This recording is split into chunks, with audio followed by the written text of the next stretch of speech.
Hi everyone, today we're going to make a seashell similar to this one. Stay tuned to find out how. To start with, you're going to want to go into your brushes and find monoline under calligraphy and duplicate that brush. We're going to be modifying it, so you don't want to modify the original, so duplicate it. And mine's at monoline 3 because I've duplicated it numerous times. Tap the brush to go into the brush editor, and on the left you're going to press stabilization, and where it says stabilization in the middle for the amount, you're going to slide that up, and it's going to vary depending on your iPad, but I'm going to start at 42%. And in the preview window on the right, you want to be able to draw, and you kind of feel it pulling and forcing those curves. And you can see as I adjust it, it kind of makes those curves kind of force into themselves. I'm going around 55% here. I'm going to hit done. Now with black in the middle of my screen, I'm going to make kind of a little circle. Doesn't have to be perfect. And then I'm going to connect it to that circle, make the swirl shape of the shell, kind of like a lollipop. And you can go out as many times as you want. I'm going to stop right here and then make it jagged back to the shell itself. And you can see it's not really a perfect shell. If you want to make yours perfect, you can keep going. Next, I'm going to go into layers and make a new layer. Put that underneath my drawing. Tap the thumbnail of layer 1 and make that a reference. Reference lets me color underneath of the layer, almost like a coloring book on other layers without messing up the outline on the layer 1. But it acts as if that layer's outline is still on that layer. So I'm going to go to layer 2. You'll see what I mean. I'm going to pick a color for the shell. I'm going to make it kind of this minty green. I'm going to drop fill, and it fills it in as if I'm doing that on layer 1, but it's actually on layer 2 because of that reference setting. Now I'm going to go back and turn off reference because it can interfere with some things. And I'm going to uncheck the outline. Go to layer 2 and turn on alpha lock. Now you can make, one thing I didn't say is you can make the swirl as thin or as thick as you want. I made it thicker for the purpose just of making it easier to see for this video, but you can make it as thin as you want. I'm going to get a darker shade of my color, and I'm going to pick a side, left or right, and I'm going to change my brush to just a bigger brush. I'm going to use the brush pen because I can make it pretty big. And on the left side, I'm doing left side, going in also on the left side. I'm making that darker streak. I'm also going to do it on the bottom.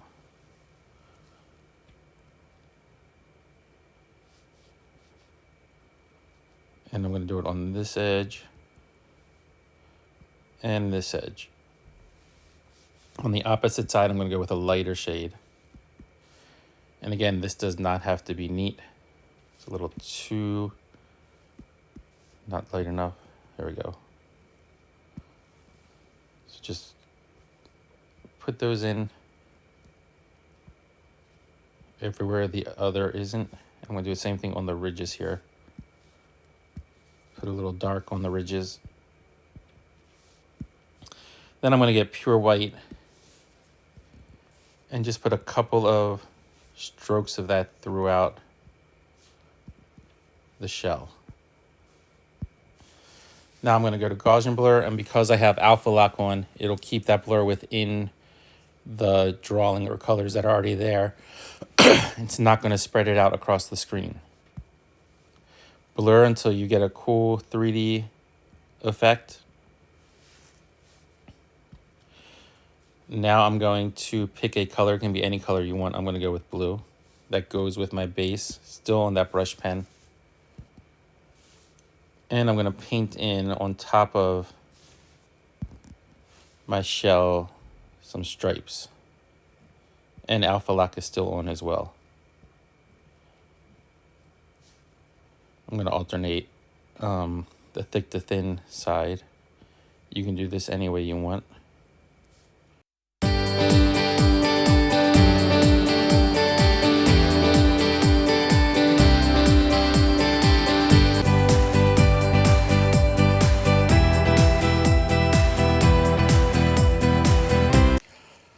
Now, when you do these, make sure you are curving them with the contour of the shape. And in the middle, we're going to make it kind of like a curved starfish.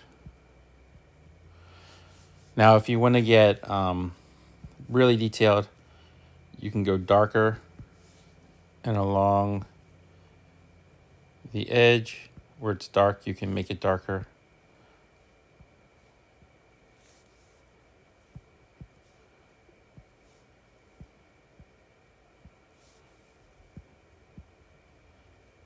And you can either do a soft Gaussian blur on that, same thing with the light side, or you can take the blend tool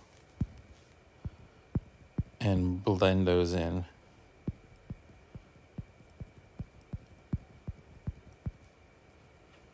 Totally up to you. I'm just going to hit it with a soft Gaussian blur. It's going to blur the rest of it a little bit, but that's okay. Now under materials, I'm going to go to fine hair, and with white and a dark shade, I'm going to go over the stripes.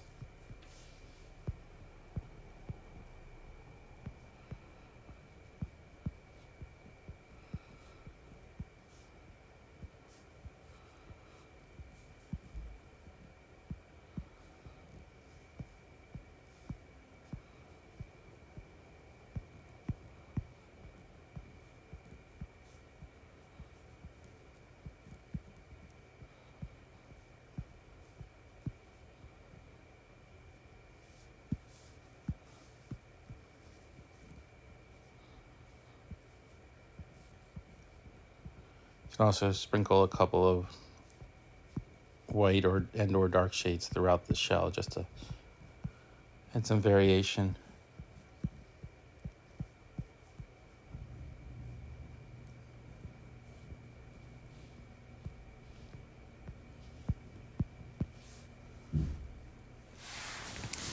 Then with a super light shade of your base color, under materials, you're going to go up to Diancesto.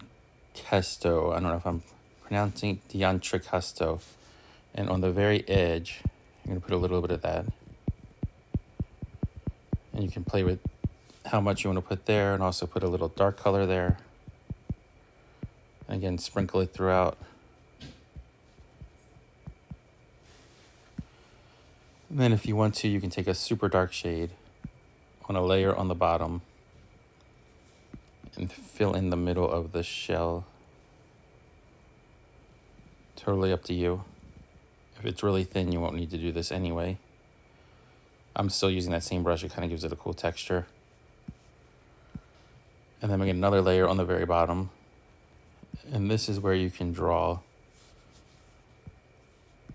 what is in the shell or coming out of the shell, if you want something coming out of the shell.